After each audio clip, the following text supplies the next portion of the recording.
अस्सलाम वालेकुम मुअज़्ज़िज़ नाज़रीन। ख्वाब में ख़ुद को या किसी और को सूली चढ़ते देखना या फांसी लगा देखना या ख्वाब में मुख्तलिफ़ सूरतों में फांसी लगने की ताबीरें आज की वीडियो में आपके साथ शेयर करेंगे। लेकिन वीडियो शुरू करने से पहले आप लोगों से रिक्वेस्ट है कि अगर आप पहली बार मेरे चैनल ड्रीम्स वर्ल्ड को विज़िट कर रहे हैं और आइंदा भी इस तरह के ख्वाबों की मुकम्मल ताबीरें जानना चाहते हैं तो मेरे चैनल को सब्सक्राइब कर ले और सब्सक्राइब करते वक्त साथ लगे घंटी के निशान पर लाजमी क्लिक करें ताकि हमारी नई आने वाली वीडियोस का नोटिफिकेशन फौरी तौर पर आपको मिल सके। मुअज़्ज़िज़ नाज़रीन, हज़रत इब्न सीरीन रहमतुल्लाह अलैह ने फरमाया है कि एक दिन कोई शख्स मेरे पास आया और उसने कहा कि मैंने ख्वाब में देखा है कि एक आदमी के दोनों हाथ काटे गए और दूसरे को सूली चढ़ाया।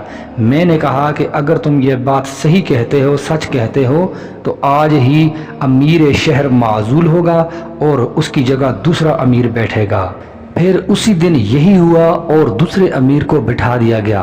हज़रत इब्राहीम करमानी रहमतुल्लाह अलैह ने फरमाया है कि अगर कोई शख्स ख्वाब में देखे कि किसी को सूली पर चढ़ाया गया है और लोग नज़ारा करते हैं तो दलील है कि इतने लोगों पर ही सरदार होगा, और अगर कोई शख्स ख्वाब में देखे कि कोई उसका नज़ारा नहीं करता है तो दलील है कि शर्फ और बुजुर्गी पाएगा लेकिन राह दीन में बेनसीब और फासिक होगा। और अगर कोई शख्स ख्वाब में देखे कि सूली चढ़े हुए आदमी का गोश्त खाता है तो इससे दलील है कि किसी गिरफ्तार मुसीबत का माल खाएगा। खासकर अगर इसका असर भी देखे और अगर देखे कि इसको सूली पर चढ़ाया है और इसका खून जारी है तो दलील है कि लोगों की गीबत करेगा और उससे बहुत से गुनाह सरजद होंगे।